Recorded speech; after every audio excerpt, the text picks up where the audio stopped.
Internet awesome with Google. Why be Internet awesome with Google? I love it because Google actually take critique and they have updated the Be Internet Awesome curriculum. So even if you're familiar with it, you may come across new lessons.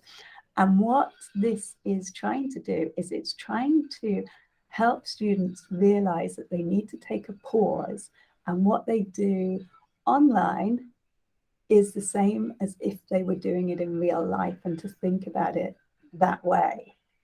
And if you were like me and like a lot of my students, they learn through playing. So nobody's ever kind of set out these rules and kind of questions and had these conversations, which is why digital citizenship has become such a big thing in schools.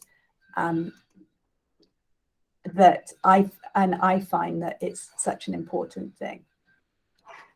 So hopefully today, this is the ex-teacher in me. We are going to look at what digital citizenship is. So just to set up, make sure we're both on, or all three of us are on the same page.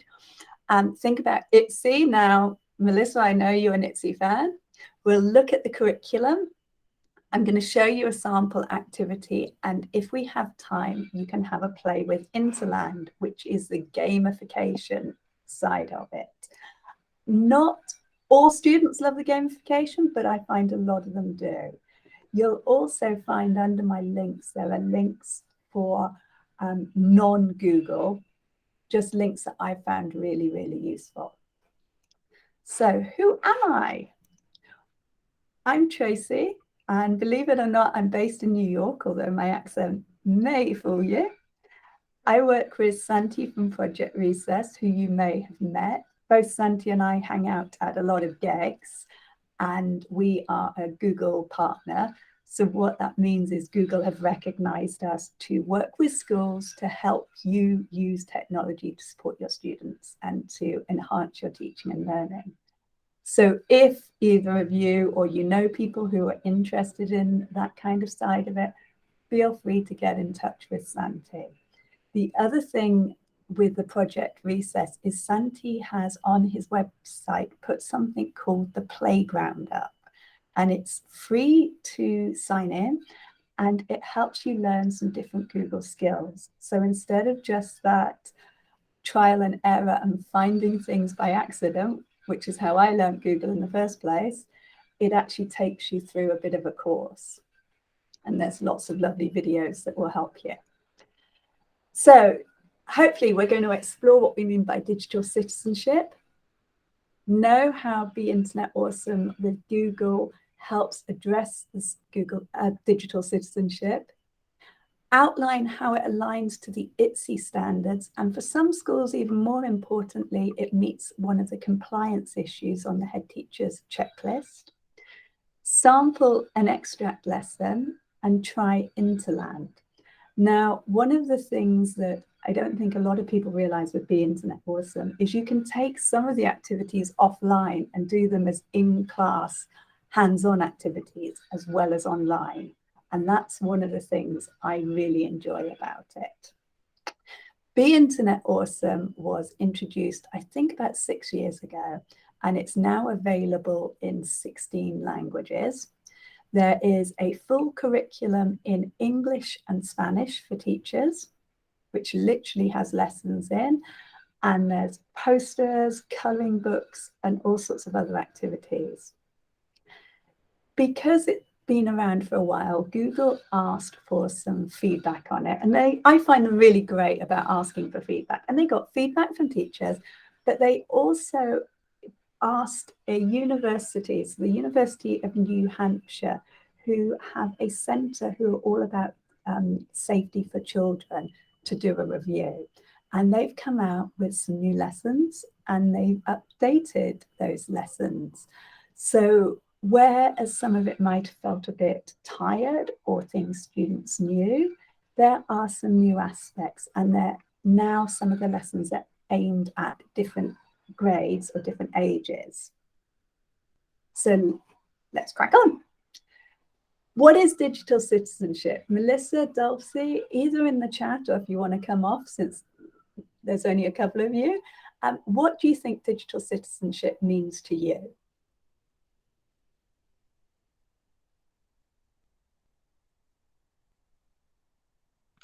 I guess being savvy, especially for children, when they're using the internet. That would be my definition, Dulcie. I would completely agree. Melissa, do you kind of feel it's the same? It's about being savvy? Yeah, so teaching our students to be kind, safe, responsible, and independent. Okay, and if you asked your students, what do you think their response would be?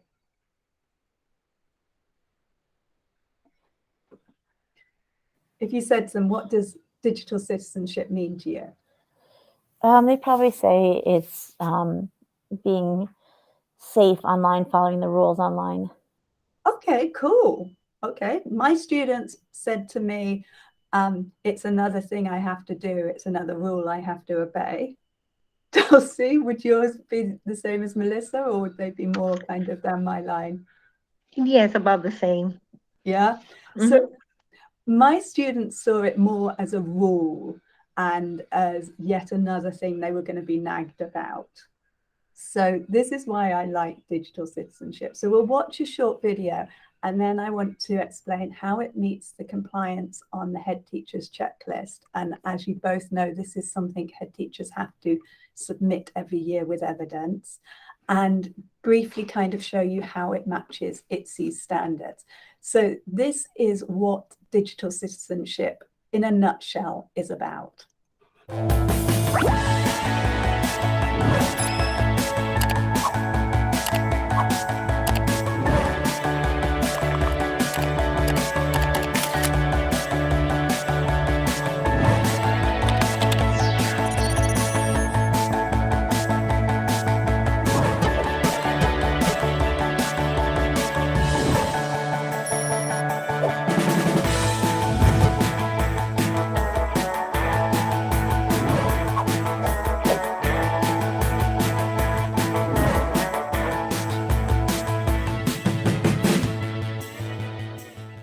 So common sense is one of another source that has great digital citizenship lessons and advice, and it's really, really good for parents. What I find is students don't take a pause online. Everything online moves at a fast pace, and they are very quick to respond to a tweet, a meme, a text, an IM, whatever way they're using, or like or dislike something. So the one thing I would add to that video is digital citizenship is about taking that pause, taking that breath before you respond. So head teachers have a compliance checklist, which I know you guys all know about.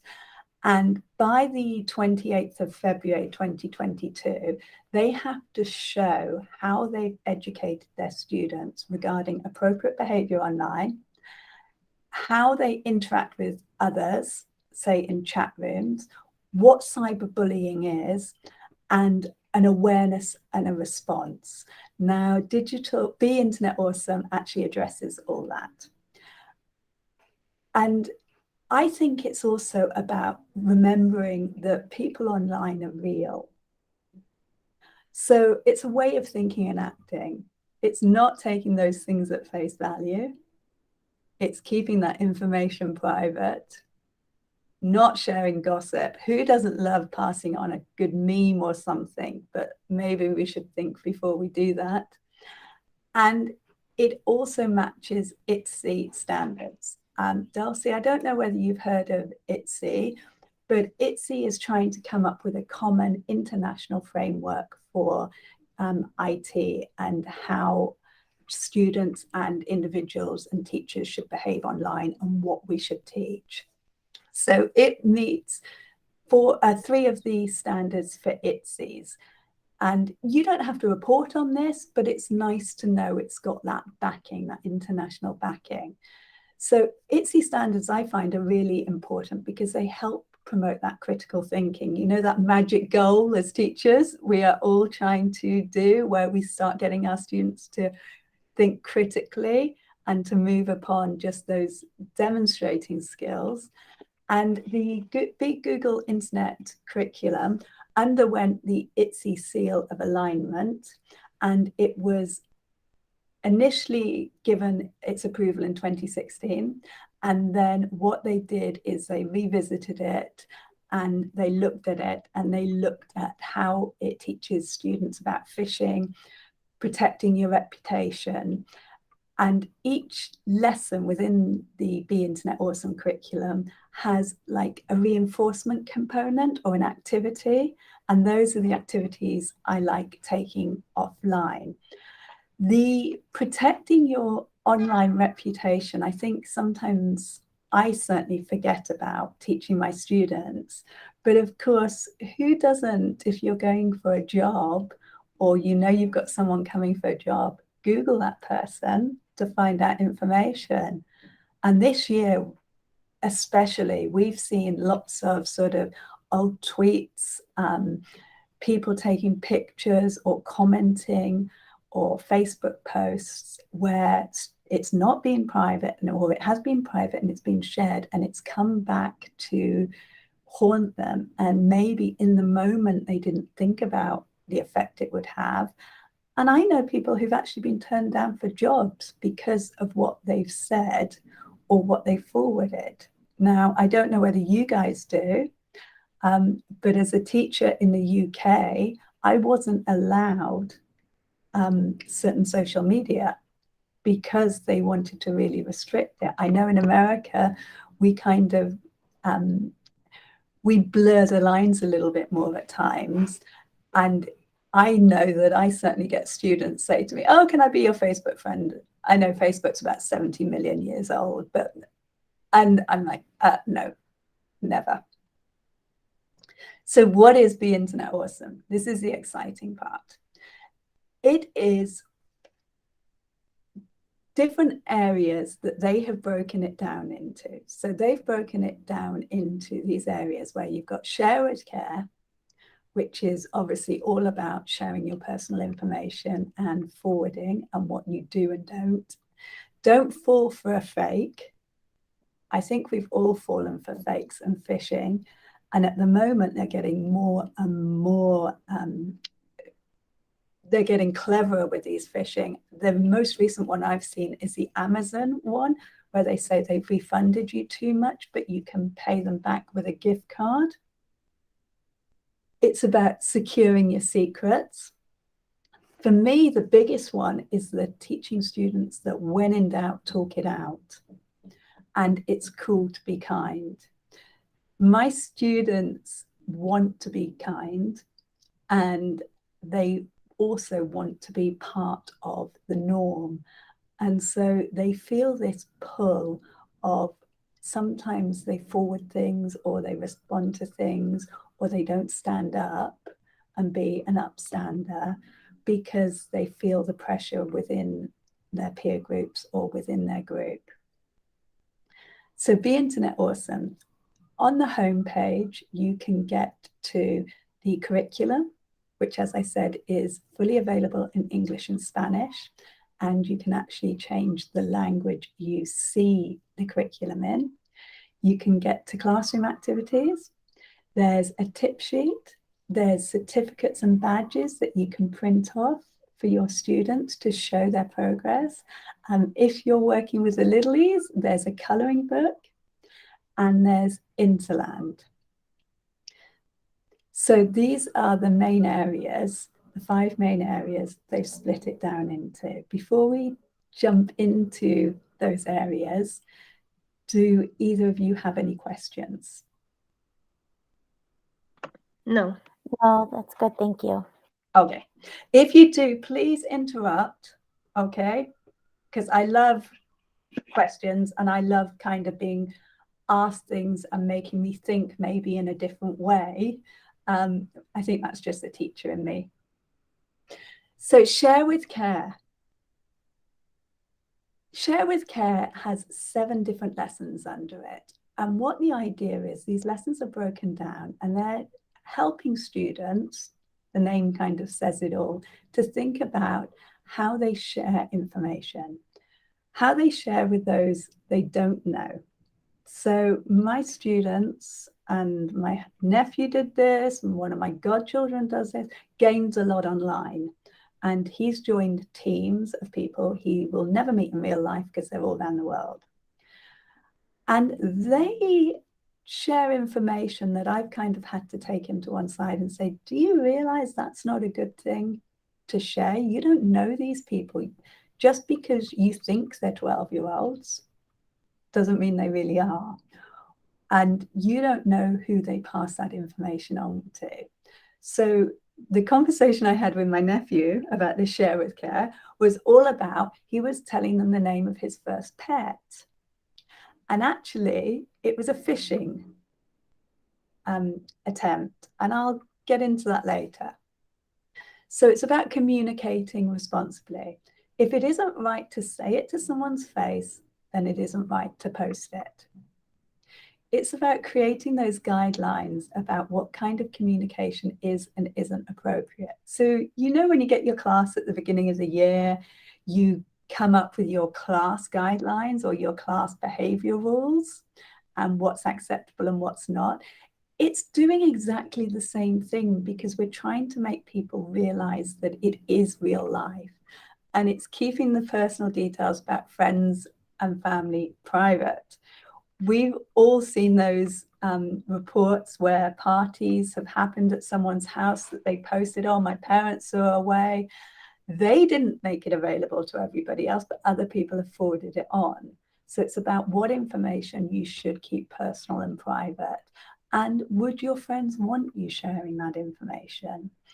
I don't know whether you've seen recently, Facebook, or Meta, as they like to be called, have announced they're going to stop doing the facial recognition technology. But again, a lot of people were tagging friends in photos on Instagram, and people didn't know they were being tagged in that example. But what would happen was you could do a Google search and it would come up. So as I say, it's about that thoughtful sharing. It's about that creating the guidelines. Don't fall for a fake. This is one of my favorites. So there's 7 lessons, and it's about online privacy is just as important as in the real world. And I was working with some first graders who had just got a door key to their house. And we were trying to compare how it's important online as it is in real life. So you wouldn't give your front door key to another person. So don't give them that information to get into your house online. It's about creating memorable and safe passwords that we don't reuse or share. I know I've certainly been guilty of it. I've shared my password with people in the past, but it's about trying to teach students not to do that. What do you do if you discover someone has your password for a game? Should you just leave it? Should you change it? Should you tell someone? What should I do? I'm reminding them that it can get out of hand really quickly. So just because you think you've done something and you've shared your password with your friend doesn't mean that they might not leave it written down somewhere obvious. So not even maliciously pass it on. The lesson I was taught, and I'm sure you guys were taught by your parents, was if it sounds too good to be true, it is too good to be true. So if someone's saying you've won this and it doesn't cost you anything, or click here, you'll get this reward, or you'll suddenly get more coins in a game or something, then actually it probably is too good to be true. If someone like a bank or someone responsible is asking for your personal information, it's probably a phishing attack. So if someone is asking for you to reconfirm online your social or your postcode, your zip code, or your username or your password or something like that, it's about just getting students to recognize, hang on, that sounds weird. Nobody in the street would walk up and do that to me. So I need to be a bit more critical about my thinking, and I need to trust that intuition, and I need to take that pause before I respond. So this is one of the scenarios, and a lot of the scenarios for this is don't fall for a fake that Google have put together, I like because they are not straightforward. So they are not obvious phishing emails, or they might be real emails. And this is one of the things that I say you can actually take out of the Be Internet curriculum.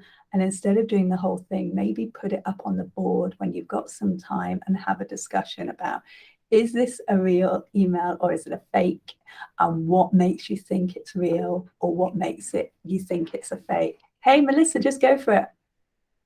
So these are also in the Pear Decks, correct? Yeah. So if you're a Pear Deck fan, they are in the Pear Deck. Now, Pear Deck has a free internet curriculum, and it means that students can, say, vote and interact with the slides online. Brilliant. I especially found them so great last year. As I say, I tend to pick and choose bits, and I found my students were disengaging with some of the Pear Deck, and they engaged better when I got them back in person in the classroom. I'm not sure what your experience is. So I teach students with significant disabilities. Yeah. And so we've actually taken parts of the Internet curriculum and meshed it with some other things to make it appropriate for our students. But this is actually one of the ones using the Pear Deck, or we've actually put them into some like question programs, and they really like it. But it's really great for some of our older students because as they've gotten emails, we have to take out some of the text sometimes, but Yeah. they really have been supportive for our students to understand the concept. And I love that what you're saying, because the other thing, as Melissa says there, is because it's in Pear Deck, you can set different students, different groups, different lessons, although it's basically the same content. I also use these with whiteboards. So I will take out some of the text and will explain it. And you know the old whiteboards, the dry erase you have in class?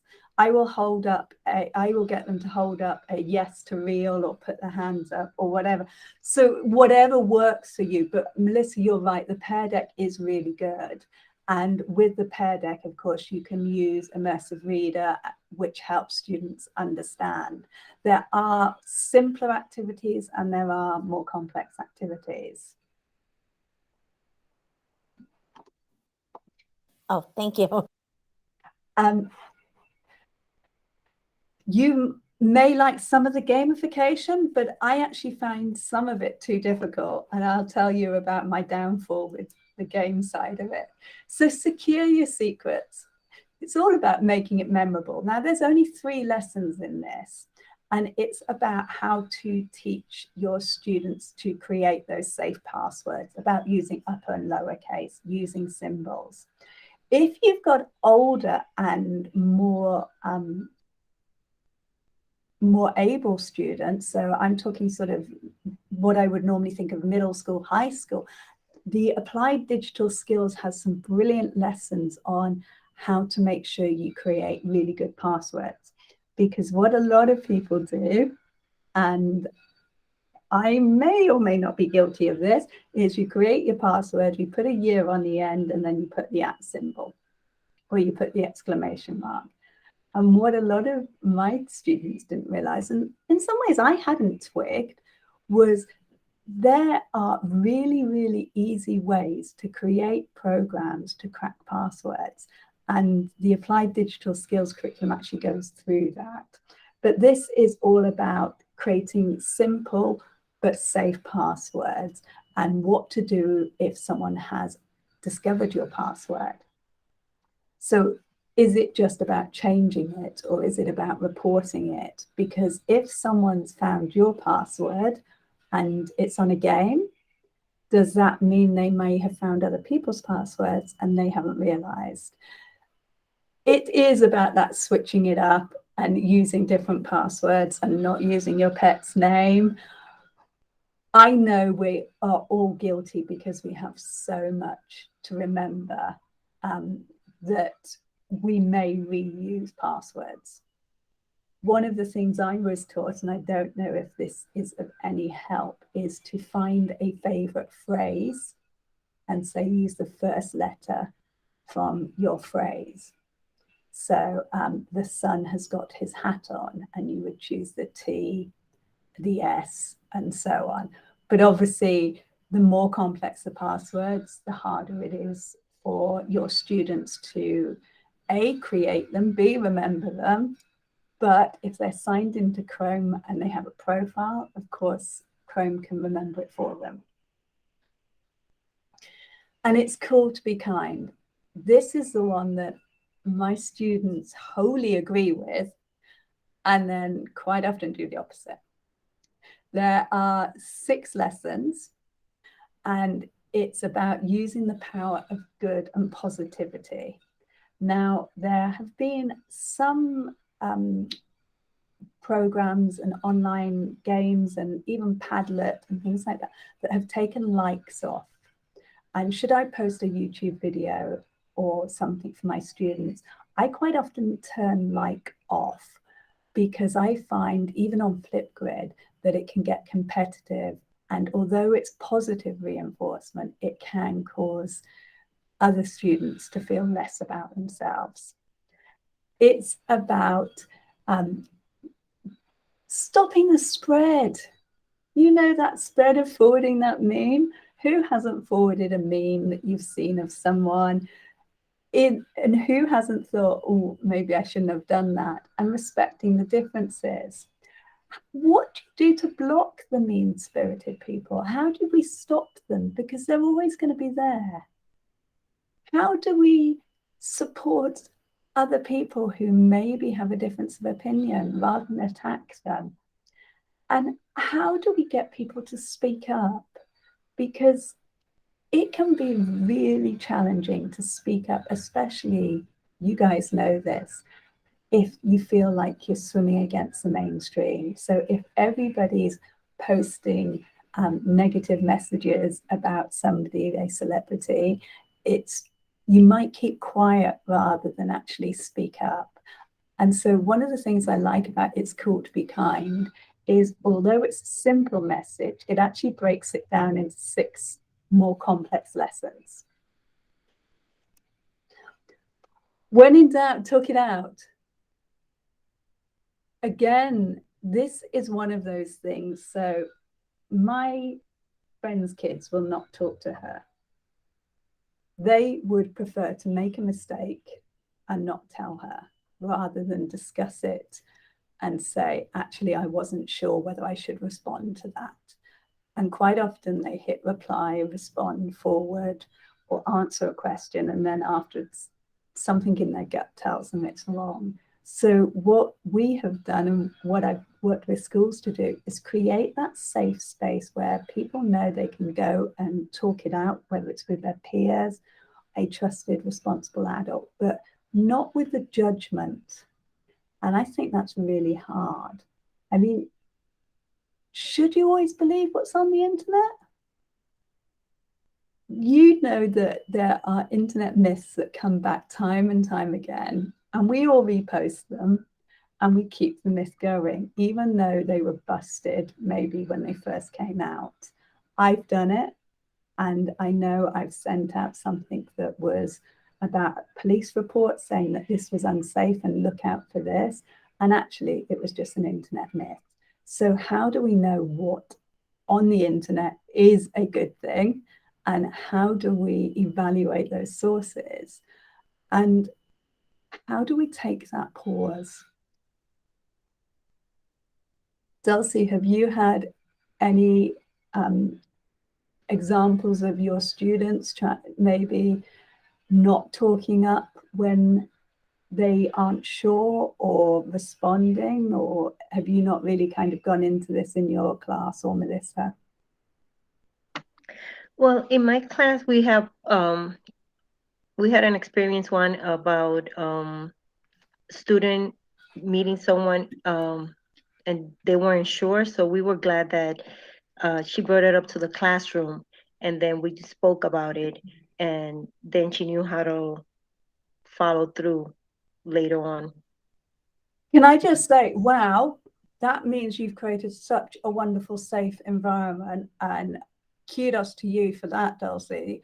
And how did you discuss it? How did the rest of the class take it? How did they Well, respond?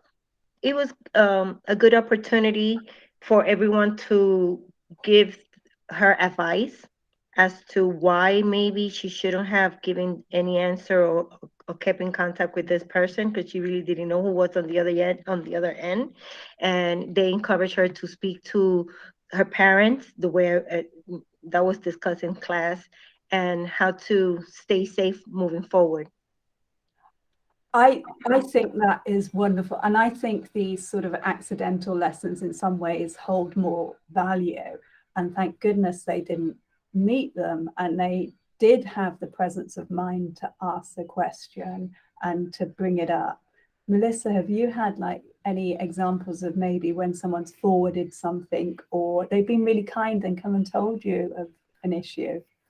So we've had students who do a lot of the gaming platforms, and they've come to us and saying, so and so was emailing me, or so and so I talked to on the internet.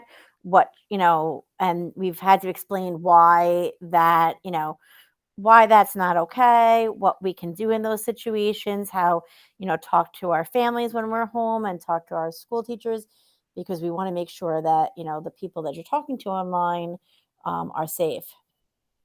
Again, kudos to you and your school, because I know so many students who wouldn't ask. And we all know that with people who contact them online, they will quite often isolate individuals. And so it gets harder for them to talk up or ask, because they feel the only person they can talk to is this online persona or this online person. I kind of want to do a like little happy dance for you two, because that says so much about your school. I hope that's plastered over your website somewhere. So as I say, there's 7 lessons about Be Internet Brave. And I think we all know these lessons, and all of the Be Internet Awesome curriculum in some ways is obvious. And as long as we apply critical thinking, but in other ways, actually, it's more of a challenge to our students than we think. Now, hopefully you can still see my screen. These are some scenarios, and I want you guys to tell me, okay, whether you think any of these are okay, and what your students, not what you think your students would do. So someone creates an account, using their name and photo. They turned the photo into a meme and drew a mustache and other weird facial features, turning the photo into a joke. Now, memes are a big thing. How do you think your students would respond to that? So I have some students who would get very upset and angry, might engage in some challenging behavior because of it. So, they'd want to find the person. Or if it was a friend, they'd be very, very angry with them. So we'd have to talk about, we'd have to talk to both kids, but speaking to the one student about, we will work on this, try to kind of mediate the problem between them, is what we'd have to, kind of work out. And you kind of brought up a really big thing, because if I actually know them, I might get really angry and want to be in their face and be confrontational in person as well. Have any of your students or anyone ever put a meme in an email, a text, a WhatsApp? I certainly have. And I don't know that I've always thought about the effect it has on the individual, because I don't know the individual the meme is of. Dulcie, a student has made a comment online saying they're going to fight with another student in the lunchroom the next day. Okay, what would your other students do? Do you think they would come and tell you? Do you think they'd be quiet? Yes, definitely they would. And they will kind of bring it up as a gossip kind of thing, but also as for an adult to intervene and maybe try to de-escalate the situation, just in case it's true that the person will follow through. So I believe we had experience like that in the past, and yes, they will come up and try to get an adult to intervene. Again, I think that's amazing, because I know that people, so say it wasn't going to be in the lunchroom, but it was going to be after school, students would know, but they wouldn't necessarily tell a teacher. They might just keep quiet because they were scared of the repercussions. And so these things would go on, and people would either get involved or actually just pretend it's not there and pretend it's not happening, so they didn't have to face it. And the last one is a cartoon video that has some weird content that's definitely not suitable for kids and makes you feel uncomfortable. Now, I'm sure you don't, but my friends don't necessarily take the guidance of a film rating strictly to heart. So if it's for 12 and above, they might let their 10-year-old, if they're watching it, watch it. Or they put on a TV show. But again, it's like, what do you do? And it's, again, isn't it? It's building that trust, which sounds like you two already have, and letting your students express themselves. As I say, I'm so impressed with what you two are doing in your school. So these are the lessons that are kind of not age or grade based. They're applicable to all, so they don't fall for a fake. So one of the things I like is if we were a search engine. That's a brilliant lesson. Practicing how to search online and how to critically evaluate those sources, and secure your secrets. But that wasn't me. I know that we all kind of have moments when, say with a toddler, they've got chocolate smeared all around their face, and they will stand there and they will blatantly tell you it wasn't them. So it's a lesson about what happens if you share your password. And then there's these lessons which are more grade based. So there's 2 lessons and on empathy. There's ones for the early years and then ones for the slightly older. So the early years is more about those feeling and understanding feelings and what it means, that social emotional learning. Whereas the older years, it's more about how you practice empathy, how you show it, how you're kind. The power of kindness. I think people forget this. I know that when I get an email saying, "Oh, thanks for doing that, Tracy," it really makes a huge difference to me. So there's, for the lower grade, your kindness gram, and for the upper grades, ways to show kindness. Now, just because it's aimed at those doesn't mean you can't cover that topic with the lower or upper grades. What I find is, it's like Melissa said, you might need to change out some of the language and make it just more accessible. Then there's 2 lessons on when in doubt, talk it out. And it's about seeing upsetting stuff online and handling mean behavior. And I think, although a lot of schools, and your schools certainly sound like it, have created a really safe space, a lot of things happen outside schools that our students don't know what to do with. And hopefully the learning at home has made them realize that school goes way beyond the walls. So have we got any questions or any comments or any thoughts? No, thank you. I really like how it's shared. Like, not, I mean, I understand like everything's gonna be different for everyone, but I like how they have, really talk about the feelings for the younger grades. I think that's really like supportive to my students to And talk about that. And Melissa, I don't know what grades you teach, but and I should have asked, so apologies.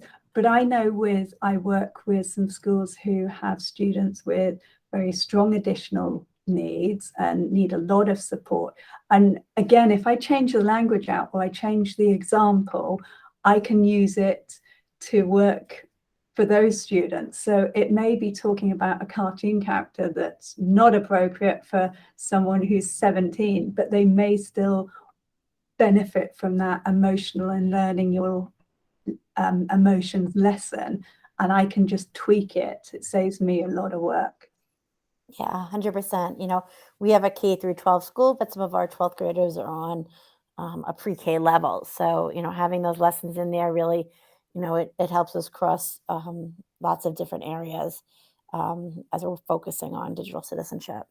And in that case, you know exactly what I mean and what I was saying, because I found that a lot of the stuff initially, when it was targeted at, say, K1, K2, it was too junior for my students, or it would be about things that they're not into or games that they would never use. And so actually it wasn't much help and it wasn't really resonating. Dulcie, have you got questions? Do you want to add any?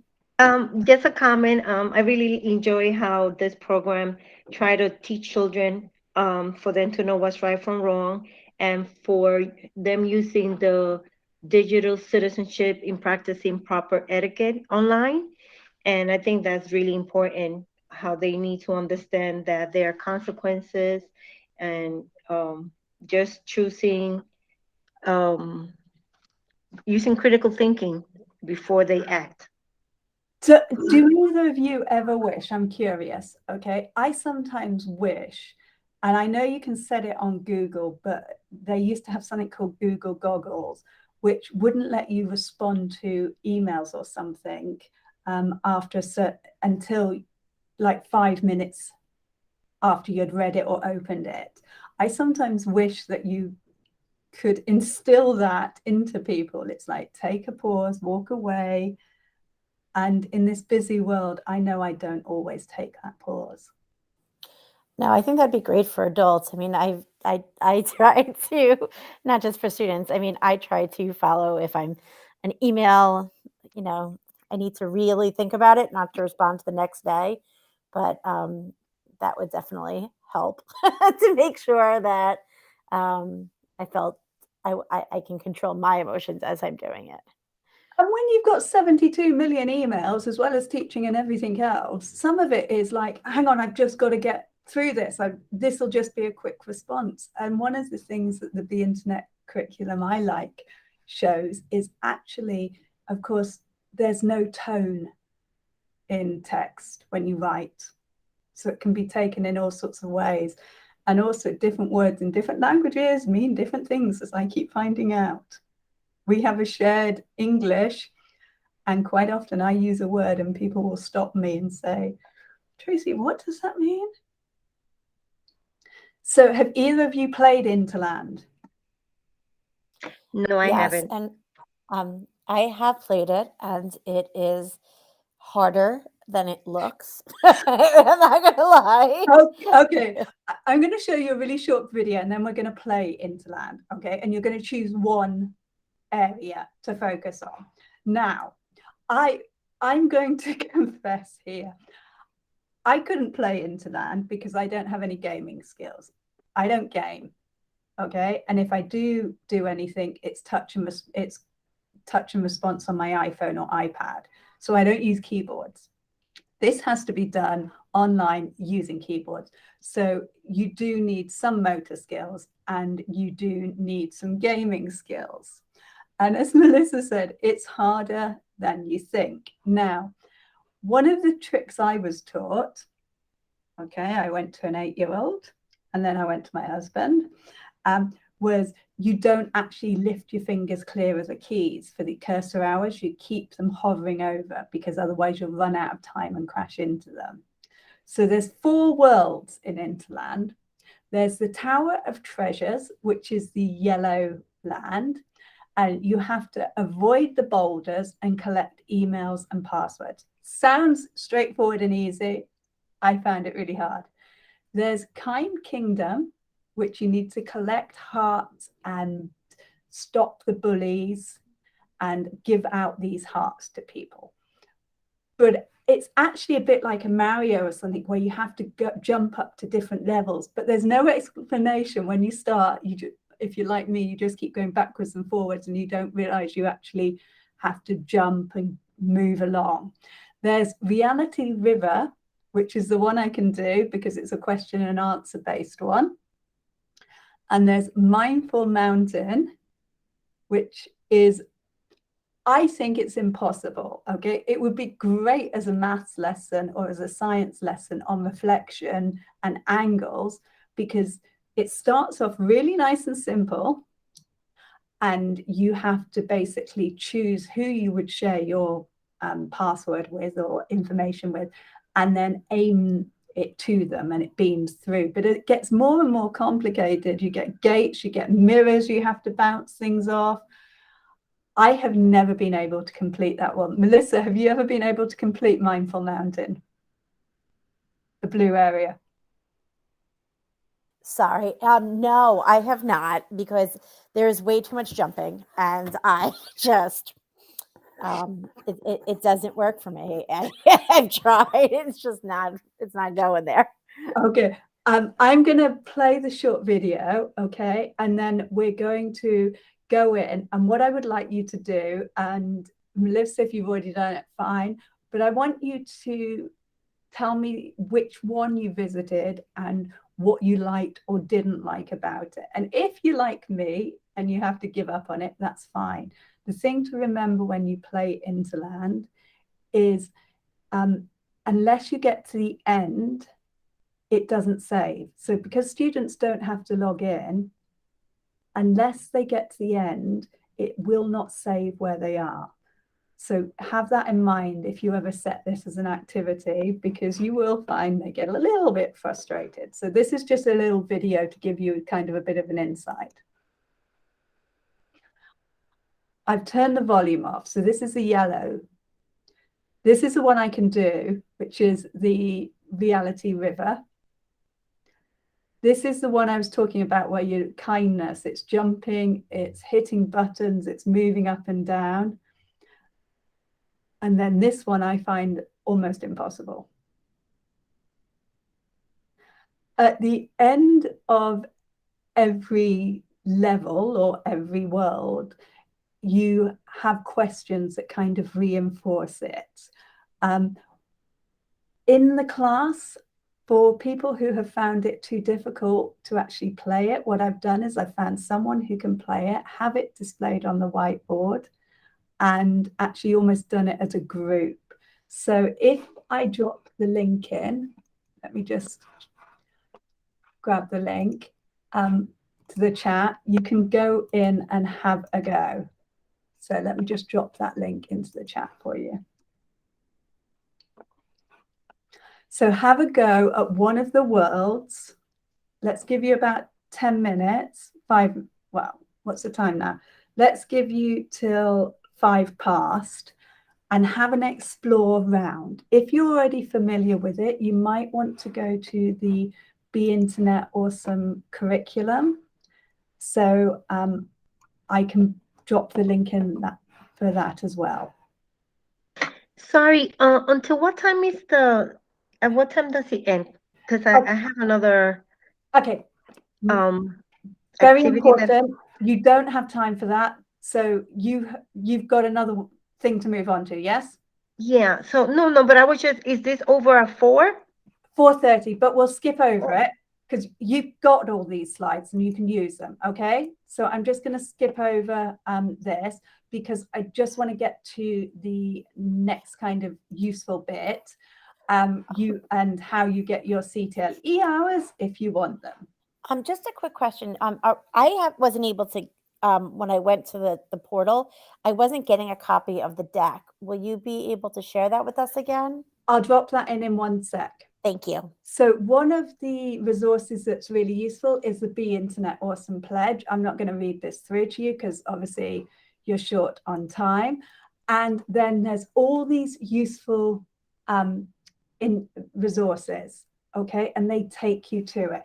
Now, what I would say is if you have students who, as I say, are more able, you may well want to look at the applied digital curriculum with them, the applied digital skills curriculum, and look at cyber safety. If you need any help with that, let me know.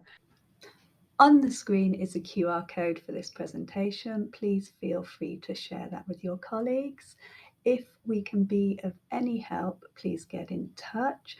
My contact details are on the screen, and it's tracy@projectrecess.org, or you can contact santi@projectrecess.org.